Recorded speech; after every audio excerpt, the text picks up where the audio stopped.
Competition level been like compared to Stanford? It's been good. It's been good. At Stanford, obviously, we had a lot of young guys, a lot of injuries last year. So it's a little up and down with the competition. But here, we got a full team, full force. So it's been great for me just going against other guys, high caliber every day. I feel like I've gotten better in just the weeks that we've been practicing. How so? How do you think you've gotten better? Gotten better just finishing against length. I mean, there's certain things that you can't replicate until you play some of those better teams like I did the last couple of years at Stanford when you go play a top 10, top 5 team. And I'm getting to see that every day in practice. So for me, just going against bigs that are athletic, can move, can jump, and just reading the game, and it's really helping me just work on my finishing and work on my touch. Reid, how do you take a leadership role in this team, considering you have so much more experience than everybody else, but you're also going through this Kentucky thing for the first time too? Yeah, I think it's just being humble in the fact that I'm not going to walk in the door and gain everybody's trust the first day. You know what I'm saying? That's something that you got to work on day in and day out, show my work ethic, show that I can be that leader. And then hopefully when we get into the season, they can look at me and kind of lean on me for certain things that I've gone through. But the reality is that I kind of feel like a freshman all over again in my own right as far as being here, being fresh, still going through the system. But any little tidbits that I can give them here and there, I'm definitely going to do that, try and mold myself into that role. How much do you think is on your shoulders? Because when you transferred, I think people got excited and saw you as almost like a missing link, a component that the team needed. Yeah. I mean, how does that play on your mind to be that guy? Not too much. I mean, I feel like being a captain the last 3 years at Stanford and having a lot of guys look towards you for a lot of guidance. I had a lot of training, a lot of practice in that as far as what it takes to be the guy on the team. And obviously I come here, there's a lot of great players, a lot of great leaders. So I'm not coming into a position where it's really put on my shoulders. I feel like we have a lot of guys that can do a lot of things. So it's just finding my role and trying to play that the best that I can to help the team.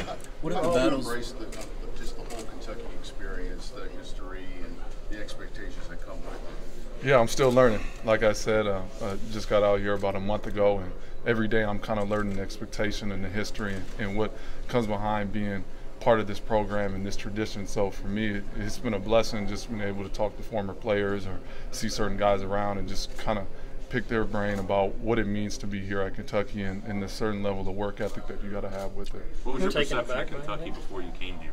My perception on Kentucky? When you were on the other side of the country. Yeah, to be honest, like I have a lot of guys that I came out of high school with, Carl Towns, Devin Booker. All those guys are guys that I played with in all-star games and stuff like that. So I knew that they were high-character guys and obviously very skilled guys. So that's kind of the thing that I knew here is that, yeah, you can play, but they only take guys that are willing to put the hours in, put the work ethic in, are great people at that. So I kind of had that perception built up from there. I think you picked Kentucky because their track record of putting guys in the NBA. How right or wrong am I in thinking that? Yeah, that definitely has something to do with it. Obviously, I tested the waters this last spring and worked out for 5 teams. So, and the feedback I got was great feedback, and it was things that I needed to work on. I felt like coming here was the best place for me to showcase that and really work day in and day out on some of those things that I needed to work on, put myself in a better position for the draft next year. It feels like it started back in March, where the rumors started around you maybe going to Kentucky. When did you know for sure that if you were going to play college basketball this season, it would be at UK? It wasn't that early. It took me a minute. I know there were rumors and stuff like that early on, but it took me until I knew that I wasn't going into the draft.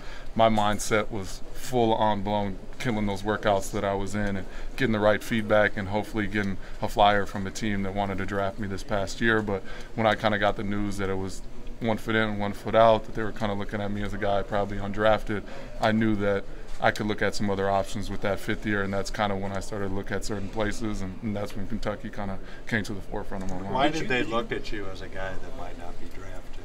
Why?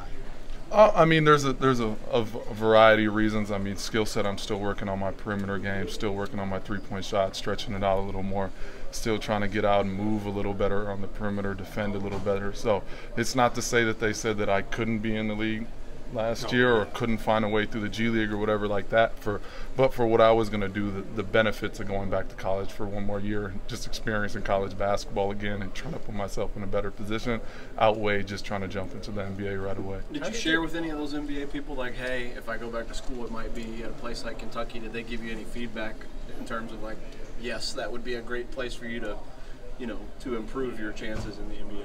No, I didn't really get into specifics with anybody when I was going through the draft process. Obviously, during that process, I was pretty vocal and honest with everybody that I was going to try and go if I got the right feedback from certain teams that was going to be my journey. So that wasn't a conversation I had till later on in the process where I ultimately decided that I'd come back for a 5th year. Who was the big